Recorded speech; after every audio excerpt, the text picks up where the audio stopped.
आप मेरे को कुछ प्रूफ दीजिए कि आपका वो जमीन है, तब मैं आपका। आपने बाप का प्रूफ दिया? आप किसकी बेटी है? पहले ली गई वो मेरी समस्या का समाधान करने की बजाय गलत संबंध बनाने की उन्होंने कोशिश करी।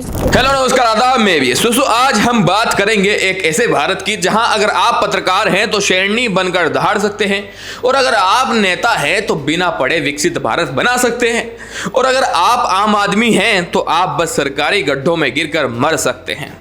शुरुआत करते हैं अपने पड़ोसी मुल्क पाकिस्तान से। कल इस्लामाबाद की खदीजा तुल कुब्र मस्जिद में जुमे की नमाज के दौरान एक आत्मघाती हमला होता है। मीडिया रिपोर्ट्स कह रही हैं कि हमले में 31 लोगों की मौत हो गई और 169 घायल हो गए। रिसर्च बताती है कि हमलावर ने पहले गार्ड्स पर फायरिंग की और फिर 20 मीटर अंदर दौड़कर खुद को उड़ा दिया।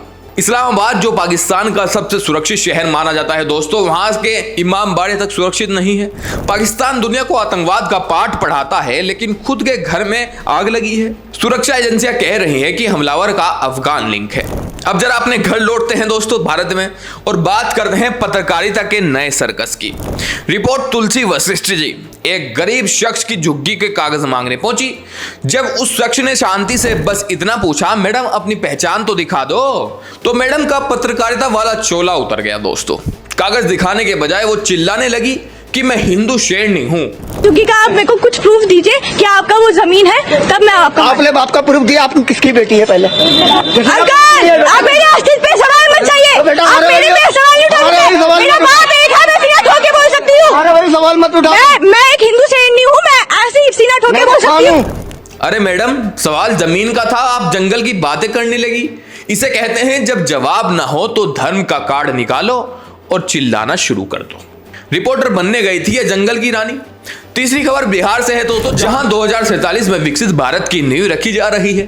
पूर्व मंत्री प्रमोद कुमार जी विधानसभा में एक्सपेंडिचर और इंफ्रास्ट्रक्चर जैसे शब्दों को साथ कुश्ती लड़ रहे हैं, जैसे वो कोई विदेशी भाषा हो। जिसमें government health expenditure, government health expenditure GDSP का। लोग कह रहे हैं अंग्रेजी बुद्धिमान की निशानी नहीं है। सही बात है सर, पर करोड़ों का बजट समझने के लिए क्या थोड़ी पढ़ाई की निशानी भी जरूरी नहीं है? अगर इंफ्रास्ट्रक्चर बोलने में ही सांस फूल रही है तो उसे बनाएंगे कैसे? अनपढ़ नेताओं के भरोसे विकसित भारत? वाह! लेकिन मजाक अपनी जगह है दोस्तों, और यह खबर दिल दहला देने वाली है। बुलंदशहर में एक लड़की ऑनलाइन उत्पीड़न की शिकायत करने थाने गई तो वहां तैनात पुलिसकर्मी कुलदीप राठी ने मदद के बदले गलत संबंध बनाने की शर्त रख दी। कमाल है दोस्तों, एक तरफ राम राज्य और महिला सुरक्षा के नारे और दूसरी तरफ थाने में बैठे ऐसे भेड़िए। अगर रक्षक ही भक्षक बन जाए तो बेटियां इंसाफ के लिए किसके पास जाएंगी? क्या अब थानों में न्याय के लिए इज्जत की नीलामी होगी?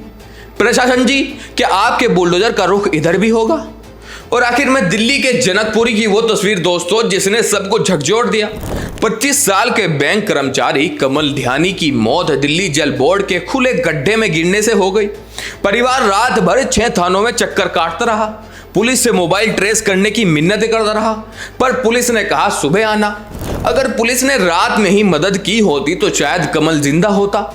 जान चली गई। अब 3 इंजीनियर सस्पेंड हुए, पर क्या किसी की मां को उसका बेटा वापस मिलेगा? दिल्ली को स्मार्ट सिटी बना रहे हैं, पर इंसान की जान की कीमत एक खुले गड्ढे से भी कम है। तो ये था दोस्तों आज का हाल। कहीं बम धमाके हैं, कहीं भ्रष्ट पुलिस है और कहीं अनपढ़ नेता। आपको क्या लगता है, क्या आम आदमी की जान वाकई इतनी सस्ती है?